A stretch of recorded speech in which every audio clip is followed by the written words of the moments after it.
Chapter 1. The call came at 1 p.m. on Monday as Luke got ready for work. Luke Washington shrugged. His white dress shirt felt a little tight across his shoulders. Might be time for a new one, he thought, as he buttoned up the shirt and tucked it into his open black slacks. But it was hard to get shirts that fit his shoulders. Next came the cufflinks, a pair of sterling silver racehorses, which Sierra bought for him after his promotion to assistant manager at the Kentucky Club. As always, he got the first one in just fine, but struggled with the second. When his cell phone rang, he dropped the cufflink in surprise. He watched as it hit the soft beige carpet and bounced under the dresser, out of easy reach. "Fuck," he said softly, reaching on top of the dresser for his phone. Plucking it from its place beside his wallet and keys, he checked the screen to see who was calling. The screen read only Mississippi and a number that started with 662. He recognized it as his mother's number, calling from her house phone. That's never good, he thought, dropping to his knees to retrieve the errant cufflink. "Hello?" He tilted his head against the floor, looking under the dresser, and saw the cufflink laying just a few inches into the shadows. He also saw one of Sierra's earrings there, one she'd been missing for weeks. "Hey, Luke," said his mother, Constance, into his ear. Her voice was flat and emotionless, as it always was. "How y'all doing?" "Doing okay," Luke replied, stretching his right hand out under the dresser as he supported himself on his elbows, holding the phone with his left hand. "How's everybody there?" "Well, not too good," Constance said, a hint of some dark emotion, sadness, sorrow, regret. Luke couldn't tell which and was too distracted to try, in her voice. "Got some sad news for you." Luke's fingers closed, pencil-like, around the cufflink. He dragged it out from under the dresser with a smile of satisfaction and pressed the phone against his ear with his shoulder as he put it in place. "What's up?" he asked, knowing that already that if his mother was calling, someone was probably dead. "Well, Billy called me just a little while ago to tell me James passed away today." "James Jackson?" Luke bent down again to retrieve the earring. "Yeah, you know he'd been sick with that cancer for a long time." She kept talking, but Luke was no longer paying attention. Reaching for the jewelry box, he caught sight of his reflection in the mirror atop the dresser. His smile, his dark eyes, even his slightly pointy ears. All those were traits he'd been told over and over again that he'd gotten from his father. And now their source was dead. "Luke, are you there?" "Yes, Mother, I'm here." Luke dropped the earring into Sierra's jewelry box. "What happened to James?" "Billy said he fell at the house while he was working in the yard. One of the neighbors saw him go down and call the ambulance. She says she was watching TV and they didn't even know anything was wrong until they got there. And he died on the way to the hospital." The cufflink in place, Luke retrieved his tie from the bed and began tying it, always a half Windsor knot like his Uncle Werner had taught him, while talking to Constance. Was he cutting the grass? He should have known better than to try anything that strenuous, even in late summer. "You know how he was, Luke. He thought he could handle everything himself." "Well, why didn't Chris do it?" "Well, you know, things wasn't good between them." Like things were much better between James and I, Luke thought. At least Christopher has talked to James in the past 3 years. "Did Billy say when the funeral is going to be?"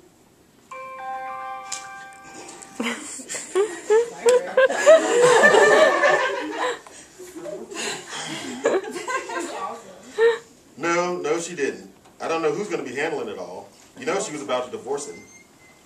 "I didn't know that," Luke said, pulling the knot tight. The point hung just below his belt, its proper place. "Yep, she was. But I'll let her tell you about that. You know I don't like to dabble in other folks' business." Luke couldn't help smiling at that. While his mother had not been near as much a matriarchal figure to the family as his grandmother had, she kept her ears wide open and knew plenty of other folks' business. "Well," said Luke, reaching for his vest, "I need to get ready for work. I'll give Billy a call tomorrow, find out when the funeral is. Maybe Sierra and I," Luke smiled at the thought of Sierra attending his father's funeral, because he was sure his father would have loved that, "will be able to make it down." "All right, well, tell Sierra I said hi and let me know what you hear from Billy." "Okay, Mother, talk to you later." Bye." Luke dropped his phone into the bed, finished buttoning the vest, and checked himself to make sure everything was in place. He liked wearing his white dress shirts. The contrast between them and his mocha-lighted skin tones made him look a little bronzed. Formal dress also put some mental distance between himself and Riverton, though he would have been hard-pressed to admit that to himself. James Jackson died today. Luke sat down on the bed, wondering if he'd go to the funeral. He tried not to take much time off, even after becoming the assistant manager, but he knew that Paul, the other manager, would understand and make sure the hours were covered. Sierra would of course be willing to go. She had tried her best to reach out to his family, with good results on his mother's side. Luke rarely had anything to do with his father's side of the family, ever since he and James, well, that didn't matter now. No point rehashing an argument with a dead man. His work would be fine with it. Sierra's business would be okay without her for a few days, and they could afford the trip. But was it worth going? That is probably my daughter. The problem was that he didn't want to go. If he asked her, his grandmother would have told him to go. She believed in doing everything that you could for family. While Luke looked up to her greatly, he wondered if she would feel so strongly about James, whom even she didn't like very much. It was something else to think about. Would Sierra really want to go? She didn't even know about the death of James yet. They'd never met, and James had not been a real part of Luke's life in years. He wondered if he should call her and tell her, but decided against it. That discussion could wait until after work. Fatherless. The thought brought back a memory of himself, looking at his birth certificate several years before. The line where his father's name should have been was blank. That triggered more memories. Family barbecues without his father there, Saturday afternoons spent playing outside alone, school events that his mother attended with no one by her side. But then again, haven't I always been fatherless? Luke picked up his shoes from the closet floor from the usual place, one of 3 pairs of his shoes next to dozens of Sierra's. They were well-polished and shiny dress shoes, a contrast to James' continually scuffed sneakers. Luke couldn't help wondering how much of his life was built around not being like his father. "Fuck," Luke said aloud, then left for work. We got time yet? Gotta stop?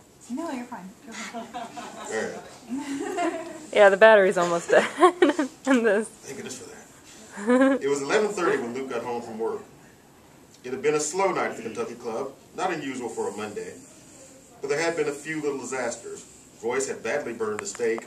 Emma had accidentally dumped a glass of wine in the patron's lap. Jason had cut his finger on a kitchen knife while he was washing the dishes, and the blood made Rachel shriek. Well, at least it's never boring. The TV was off when he stepped into the living room, which struck him as odd. Sierra usually left it on for noise while she went about her evening task. Luke wandered around the room, thinking about his father. Where James had been a messy person, Luke and Sierra's home was neatly organized. The gaming consoles and cable box were all on their own shelves in the entertainment center, various DVDs and Blu-rays neatly arranged and organized beneath them. The fireplace tools were neatly arranged. As far as Luke knew, James had never lived anywhere that actually had a fireplace, other than with Constance. The furniture had been carefully arranged to make the room feel open yet warm, something Luke had never felt that his father was. The only thing out of place in the room was Sierra, who lay stretched out in sleep on the plush maroon sofa. Luke smiled at seeing her. Her long legs, covered by a blanket, were pointed to the side, slightly bent. Raven curls covered her face, which was resting on her arm. Had she been up waiting for him? He slid off his shoes and crept quietly over to her, moving her hair aside to plant a kiss on her pale cheek. Her eyes fluttered open at the kiss, revealing green eyes that focused quickly on him. He smiled again in response to the soft, creepy smile that graced her well-curved lips. Sierra had a mouth made for smiling. Even at rest, the hint of a smile always played about her face. "Hey, baby," she said, her voice heavy with work and her deep southern accent. "How was work?" "Oh, it was work. I was putting out fires as always." "How was the shop?" The small used bookstore and cafe that Sierra ran did more than enough business to sustain itself in a city crowded with both, which was no mean feat. "It was fine, nothing exciting. Got in some new first editions, though, to look over tomorrow." Sierra stretched, a motion that never failed to capture Luke's complete attention. And what's going on there? He ran her hand along her pajama-covered thigh. "I'm going to take a shower," he said. "You coming up to bed?" "Yeah, just let me straighten up the kitchen a little bit. I'll be there by the time you get out of the shower." Sierra stood with him, kissed him softly on the lips, and walked off to the kitchen. Luke watched her walk away, then went upstairs for his shower. When he got out of the shower, Sierra was already in bed, snuggled beneath the sheets. Luke, clad in a t-shirt and boxers, pulled back the blankets and climbed into both the bed and her waiting arms. "I missed you today," she said, kissing his cheek. I missed you too, Luke replied, kissing her cheek in return, snuggling close against her throat. He wondered how to break the news to her. She'd care, of course, but given what had happened with her father, would she understand? He regretted not having told her much about James. What's on your mind? Sierra asked, her fingers running over his close-cropped curly hair. What makes you think something's on my mind? Sierra chuckled in response. Please, I know without looking you've got that dark look again. What's wrong? Luke sighed. My mother called today. Sierra turned around, squeezed him tight, and resumed stroking his hair. What's wrong?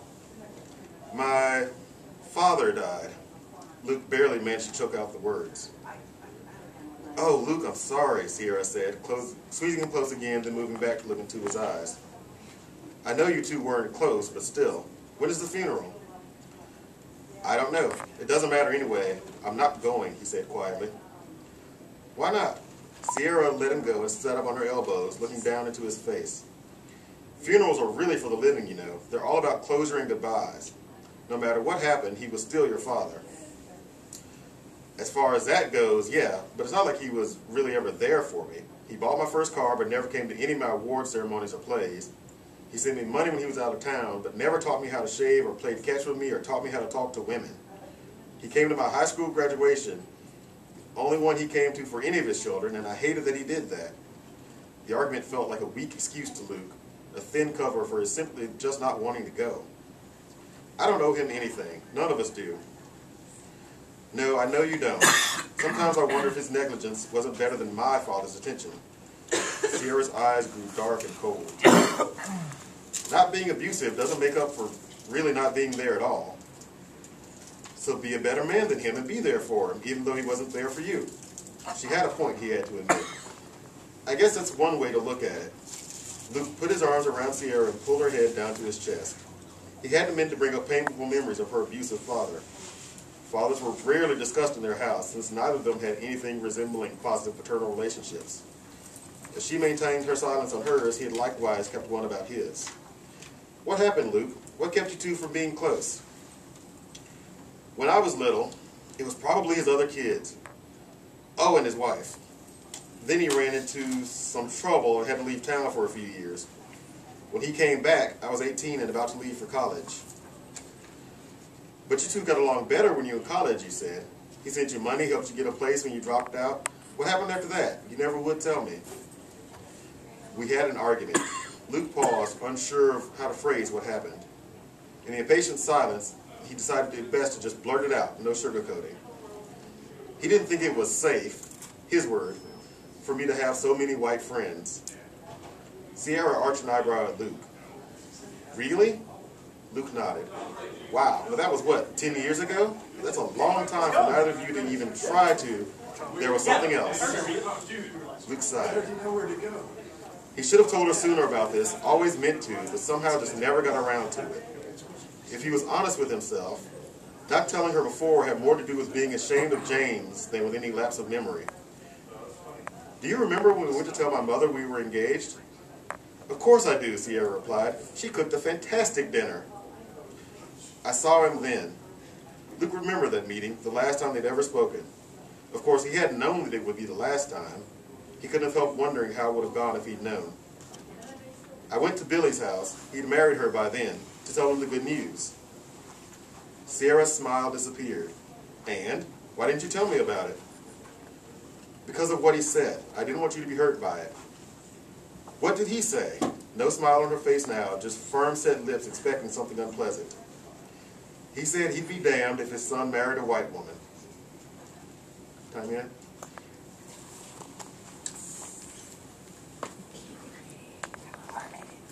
Four minutes?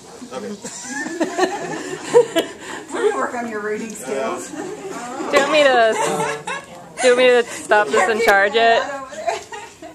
Do you want me to stop the recorder and charge it? Because it's literally... Just let it go. Just let it go? Okay. Alright. So we'll skip ahead a little bit to the crux here. Let's see. Luke's phone rang. Automatically, he reached into his vest pocket and pulled it out. The number started with a 662, his mother's area code in Mississippi, but was otherwise unfamiliar to him. I should probably take this. Hello? Yes, is this Luke Washington? Yes, it is. Who is this? The smooth voice, polite but not very warm, replied, Mr. Washington, my name is Dr. Torres. I'm with Queen Sons Hospital in Riverton, Mississippi. Hello, Dr. Torres. What's up? Luke's heartbeat sped up. Had something happened to Constance? Or Rebecca? Why hadn't Warner or anyone else called him first? It couldn't be about James. Surely somebody else was handling all that. Well, I'm calling about your father, James Jackson. What about him? I heard he died yesterday. Did he get back up and grope a nurse? Dr. Torres laughed and stifled it. No, nothing like that. He's still quite dead. This is a different problem. Okay, Luke said, puzzled. What is it? Luke could hear Dr. Torres sigh deeply on the other end of the line. Mr. Washington, somebody needs to take responsibility for the body. I need to know what funeral home to release him to. Someone needs to come up with his personal effects. I was told you might be willing to do that. By who? Dr. Torres, you might not be aware of this, but I'm in Seattle. I'm kind of far away to handle paperwork. Maybe you could find someone closer? Dr. Torres sighed again. Luke read it as the sigh of someone who's had to do this sort of thing before and hated it every time. Mr. Washington, you are the 9th person I've called, including his widow. I've been through this before, and I know what'll happen. If you turn me down, I'm going to have to give Mr. Jackson's body over to the county as a transient. They'll just cremate him on the cheap, and his ashes will sit in a plastic box on a shelf in a funeral home until someone claims them or they figure out a legal way to dispose of them. Luke visualized what Dr. Torres had described. It seemed far more terrible than death to be left on a shelf somewhere, forgotten and unwanted and unloved. Nobody else was willing to take responsibility? Nobody, Mr. Washington. Nobody at all. I've been here for 20 years and never seen a person with so much family and friends that didn't want to deal with them. This is my last call, Mr. Washington. My next call is to the county. Will you do this or not?